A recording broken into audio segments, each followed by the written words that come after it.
Good morning, BSidesAugusta. Yeah. I said good morning, BSidesAugusta. How's everybody doing today? Awesome. It is so amazing to see you all here. We have been working on BSidesAugusta for so many months now. We've been preparing, working hard, and it's so great to have you all here today. Thank you all for coming. I'm Doug Burks. I'm the president of the Greater Augusta ISSA. I'm the co-founder of BSidesAugusta. And so that's me. Who are you guys? So how many visitors do we have from out of town? That's a lot of hands. Very good. Yep. What cities are you from? Columbia. Columbia. I hear Columbia. Charleston, Greenville, Atlanta, Williamsburg. Manassas. Manassas. Dahlonega? Nice. What else? Spartanburg. Represent. Nice. Any other cities? Fort Mill. Awesome. Huntsville. Welcome to Augusta. Very cool. You are our honored guests. We thank you for being here. We'd also like to thank our sponsors. We have some amazing sponsors. So first and foremost, Georgia Regents University, the whole College of Business, they have been an amazing partner of ours. We're providing the seats that you're sitting in right now, the rooms that we're going to be in later today, the tents that we have set up for lunch. They've done so much. So thank you to Georgia Regents University. Thank you to Whole College of Business. Thank you to Miss Joanne Sexton, who's sitting back there. She's a computer science professor here. And thank you to Miss Crystal Vincent, who works in the Whole College of Business and who has done some amazing work for us as well. So thank you very much for that. Gold sponsors, we have CSR Group, we have the Greater Augusta ISSA, we have SANS, we have EDTS, Mandiant, and Core Security. So thank you to our gold sponsors. Silver sponsors, we have Raytheon. Mr. Bob Damon, is he here today? Bob Damon, anybody? No? Raytheon and Open Security, they are our silver sponsors. So staff, I mentioned before, we've been working on B-Sides. We probably started back in March talking about B-Sides. So Mark Baggett and myself have been talking for years. We've been threatening to do a security conference in Augusta. So about February or March, we finally said, okay, this is the year, we're going to make it happen. And so myself, Mark Baggett, Mike McDarg, Phil Planamura, Joanne Sexton, Ron Martin, and last but not least, I want to especially recognize Mr. Lawrence Abrams. He's been the driving force behind BSidesAugusta. He's been getting stuff done. He's been taking care of business, so thank you, Lawrence Abrams. I also need to recognize Mr. Jack Blanchard. Jack, are you here? Is Jack not here today? Bummer. Jack designed our logo. This thing right here, Mr. Jack Blanchard designed that, so if you know Jack, if you see Jack, give him a high five. We have over 20 volunteers here today. So we have the 255 Sierra group from Fort Gordon. We have a bunch of other volunteers, so a round of applause for our volunteers.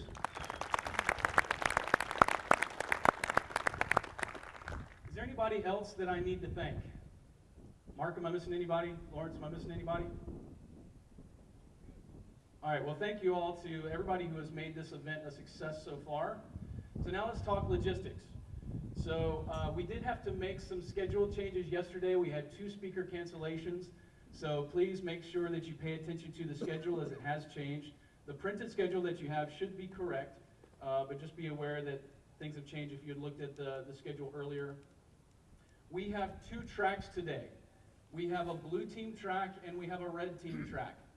If you're not familiar with those terms, blue team typically means defense. Red team typically means offense. So if you want to see computer security attacks, you want to go see a red team talk. If you want to see how to defend against those attacks, you want to see a blue team talk. Blue team, yeah, that's right. So speaking of that, who are my blue teamers? Make some noise. Yeah. I'm blue team and I'm proud. No booing, Tim. Get out of here. Just leave. So Mark and I'm a hardcore blue teamer. Mark Bagg is a hardcore red teamer. We've had this ongoing debate for years, and we have this fun relationship where we pick at each other. So I want to continue that today. So I want the blue teamers to be picking on the red teamers. I want the red teamers to be picking on the blue teams. So Tim, keep that up. That's awesome. So I saw the blue teamers. So blue teamers, we've got some awesome blue team talks for you today. I'm very excited for all the blue team talks we have. I want to say this about the blue team. You know, blue team, am I the only one who's sick of the blue team being looked down upon? Thank you. Am I the only one who's sick of losing the battle to the bad guys? Okay, thank you. Today we change all that. Okay? We're going to do it better today. We've got some of the world's best blue teamers here today. We're going to teach you how to do it better, okay? Let me hear it for blue team. Yeah! All right, red team.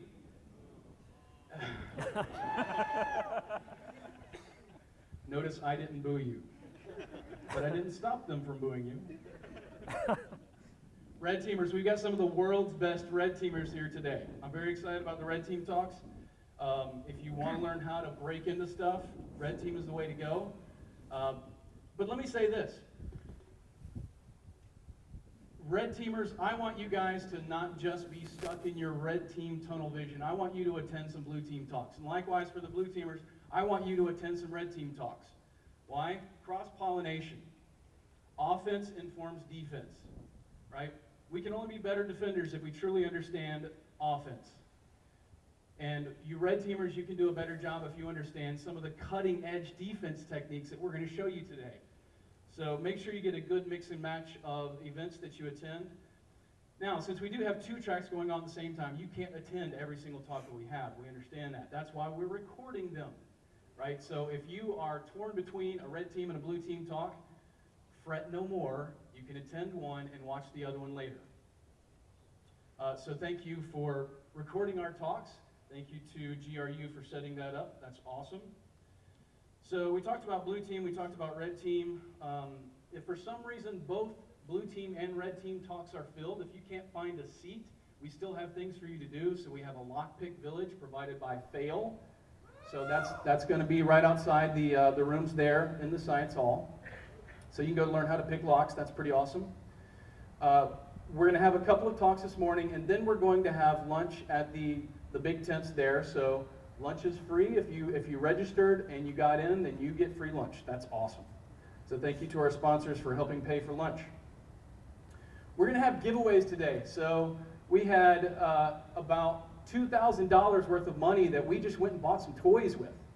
Right? So we've got some awesome toys that you probably saw at the registration table. We've got a little Netgate firewall. We've got a dual-com tap. We've got copies of Richard Bejtlich's book. We've got a drone. We've got a Nexus tablet. All kinds of cool stuff. How are we doing that? In the talks, each talk will give away like one gift. There'll be trivia questions. So if you answer the trivia, if you're the first person to answer the trivia question, you get that gift. So pay attention during the talks. You might get a free giveaway. Some of the other giveaways are going to be done during lunch. And so, Phil, correct me if I'm wrong, they have to have their ticket. You have to have a ticket. For the giveaways at lunch, it's going to be pulled, your ticket's going to be pulled, and you have to present your ticket to get your giveaway. If you did not get a ticket, go back to registration and they will give you one. If attendees check in, they're automatically entered, but you must be present to win. That's very important. All right. Any other administrivia? Did I miss anything? Tweet. Oh, live tweeting. Thank you, Lawrence. So please, everybody right now, unholster your smartphone, start live tweeting. Please use hashtag BSidesAugusta. One of the points of today is we are trying to show the world the kind of InfoSec community we have built up right here in little bitty Augusta, Georgia, and how we can compete with the biggest and best cities in the world when it comes to security talent. So let's show them that by live tweeting. And again, I'd like to say thank you to you all for being here. I'm very excited about today. I hope you are. So again, let me hear. Blue team. Woo! Red team, make some noise. That was pretty even. Let's see who's actually better. Blue team, make some noise. Red team, make some noise. Blue team solidly won that one. Let's try it one more time. We'll give you red teamers one more chance. Blue team, make some noise. Yeah! Red team. Oh, it's Blue not even team close still now. won. Sorry. It's sad but true. All right. Oh. Any other administrivia? Anything I forgot? What's the hashtag? BSidesAugusta. All one word, no hyphenation, just BSidesAugusta. All right, well, that's enough of my droning on and on. I'm very excited now to welcome our keynote speaker for today. So you can read his bio in the program, and I'm sure many of you are already familiar with him. But I do want to say this. So Richard Bejtlich has been a huge hero of mine for a long, long time. He's truly a brilliant man. He truly understands technology. He truly understands security. And he truly understands the adversary and how to defend against the adversary. But his brilliance goes even beyond that, because he can take all of that insanely detailed technical knowledge and he can boil it down and he can present it in such a way such that anybody can understand it. And so when we were talking about putting together B-Sides and we were considering the keynote speaker, our first option, the man that immediately sprung to mind was Richard Bejtlich. So I said, hey Richard, would you be available to come and speak at our little BSidesAugusta thing? He said, well, I would love to, but I already have plans that day. So I started crying, and I cried myself to sleep for many weeks and months. And then finally one day I got an email from Richard and he said, hey, that event that I had got canceled, so I went ahead and signed up for BSidesAugusta. I'm going to be there. He didn't say anything at all about the keynote. He just wanted to come and hang out and see all of our cool blue team and red team talks. So that told me that we did a pretty good job of putting together this schedule, and we got some pretty awesome talent put together to talk about security. So without further ado, please join me in welcoming Mr. Richard Bejtlich.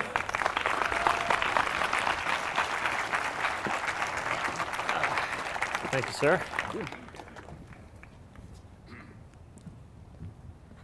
Thanks a lot, Doug. What he doesn't mention, after saying the word brilliant 3 times or so, is that I'm his boss.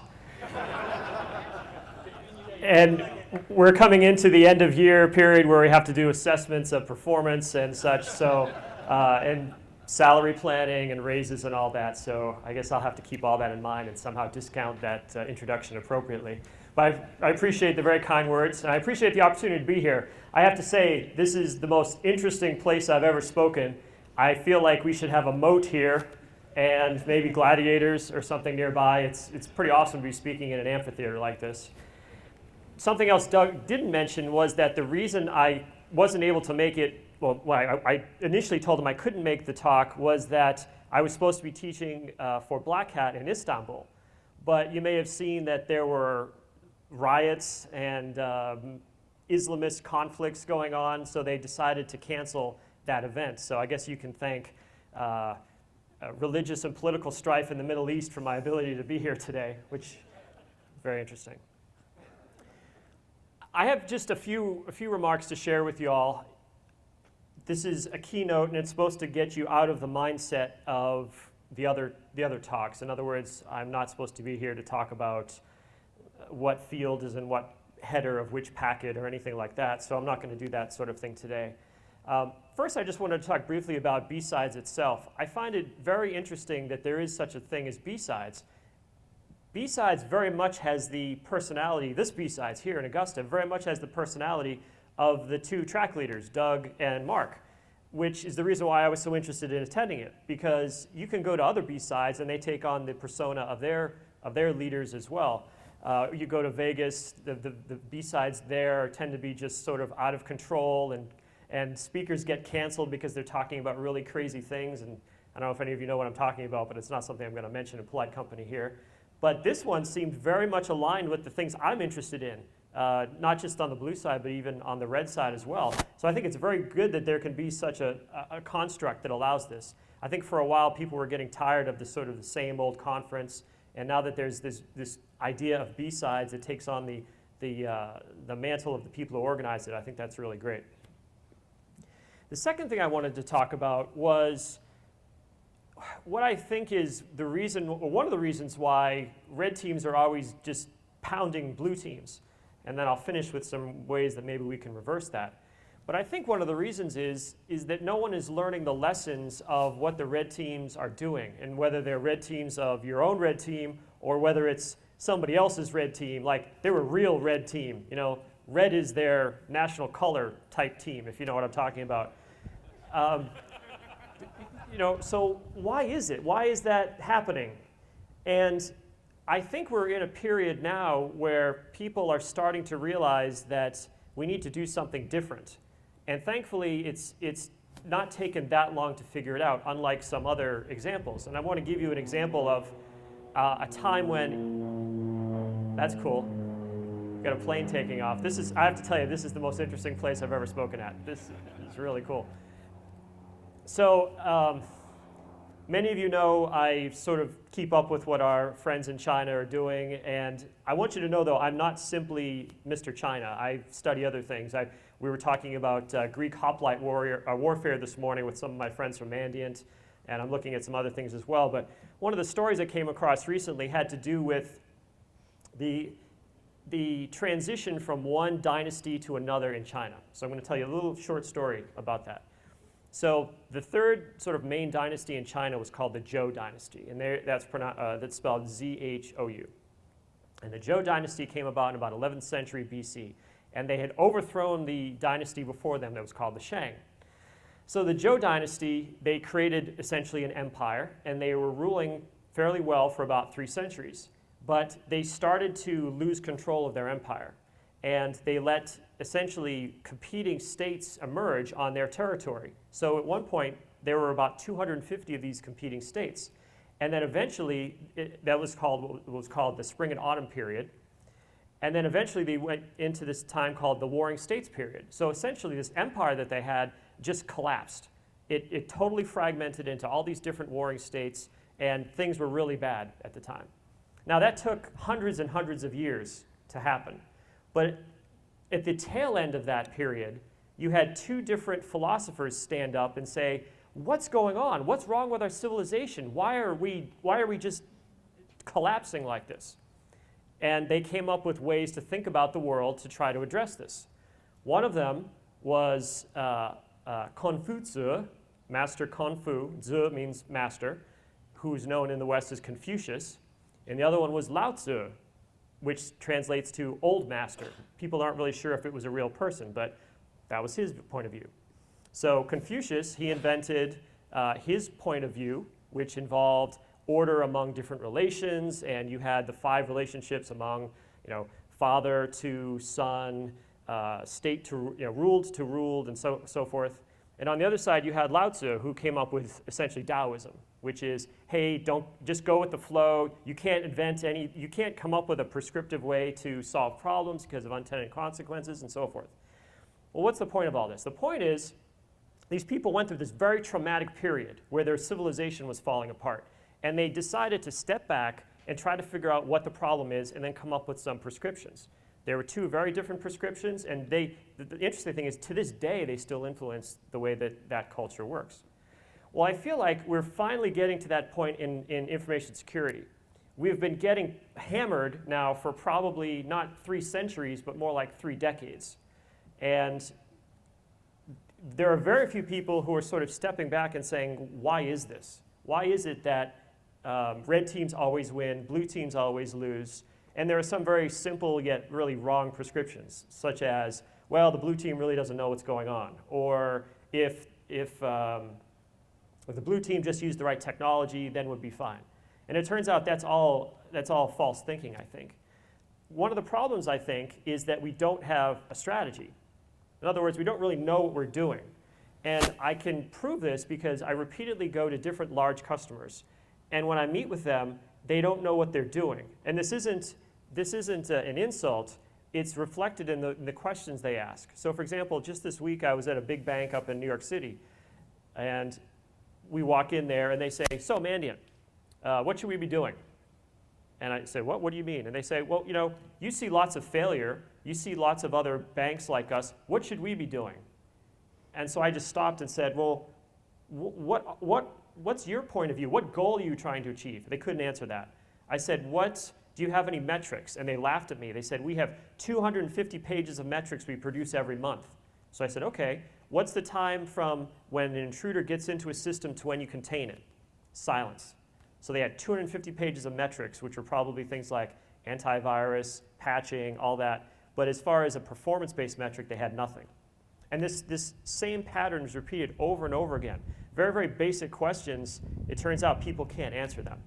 So I wanted to provide two things. One was a way to think about this, and then secondly, a prescription around blue teams versus red teams. So the strategy part is this. How many of you are thinking in terms of, you set a goal, like what's actually the goal of my security program? What are we here for? Are we going to accept risk? Are we going to transfer risk? Are we going to mitigate it?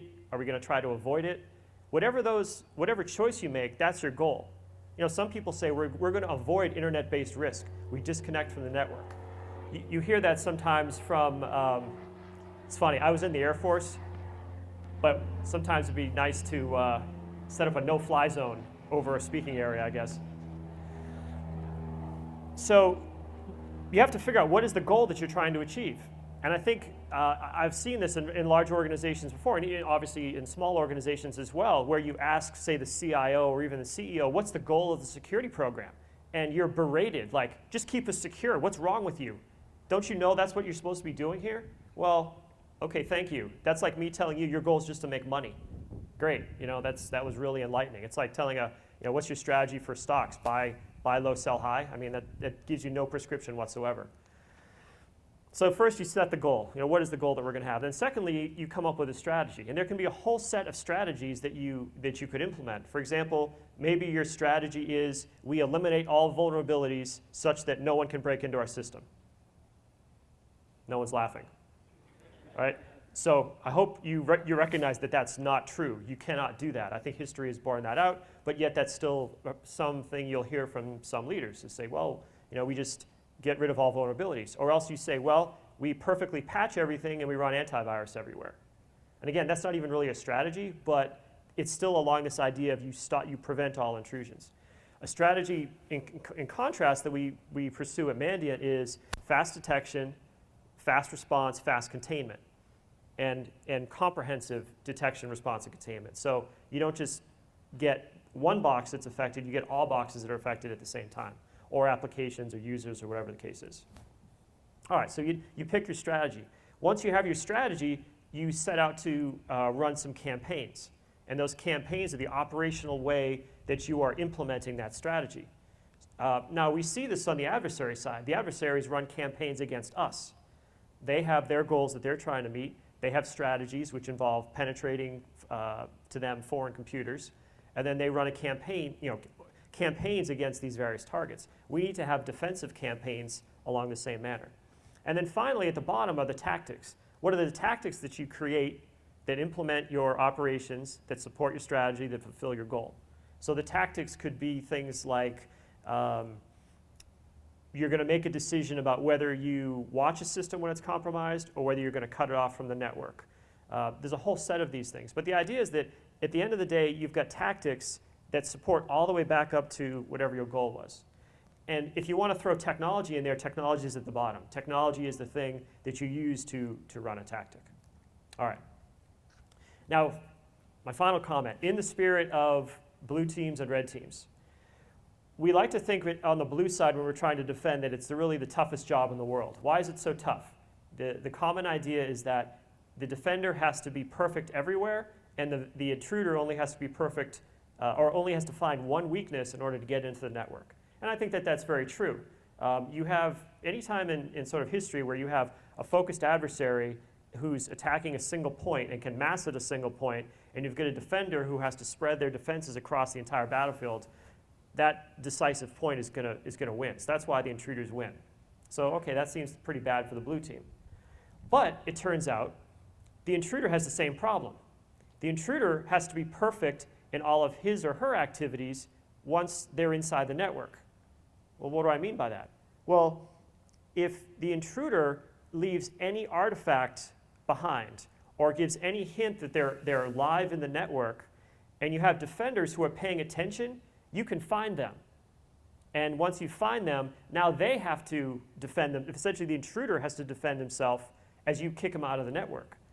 So I've heard people like Marcus Random say packets don't hold ground. He's clearly never been in any internet-based battle, right? I mean, you can hold ground. It's just computers that you're holding. And holding means I own this computer, and I can tell you who can log in and who can log out or whatever. So I've seen, many of you probably have been in the same situation where you're fighting battles against intruders, and at one point you own the computer and you can decide what happens to it, and then you lose control. Someone else now has administrative or root access and so forth.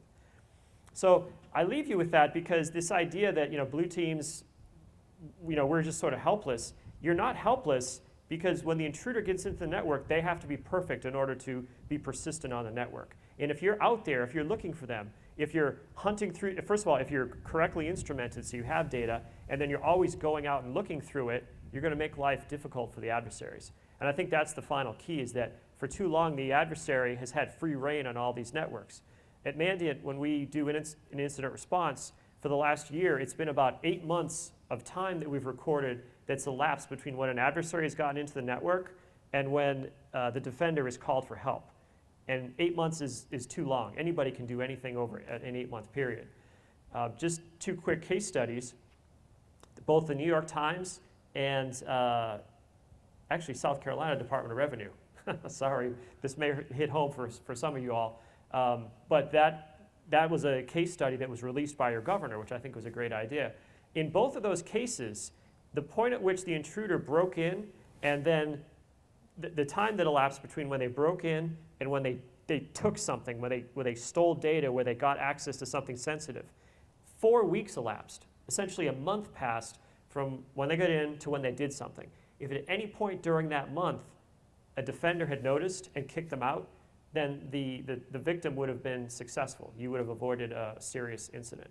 Now, that's not the case with every adversary. There are some adversaries who can accomplish their goal in minutes or even seconds, depending on the nature of the compromise.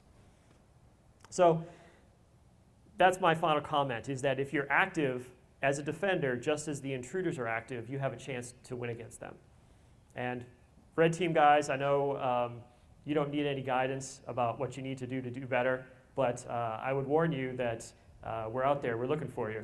So hopefully that sort of creative tension is the same sort of process that can lead to improvement, and that it won't take us 300 years to figure out why we're getting our lunch handed to us every day. We can just take the lessons over the last 30 years or so and figure out what we need to do.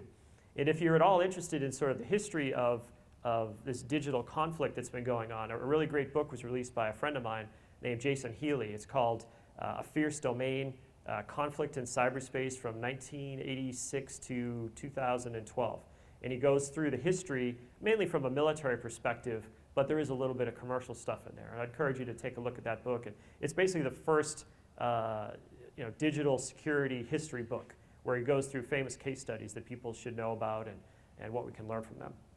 So thank you again for the opportunity to be with you today. I couldn't have thought of a better day, better weather, and better organizers. You guys are doing a wonderful job, and enjoy the conference today.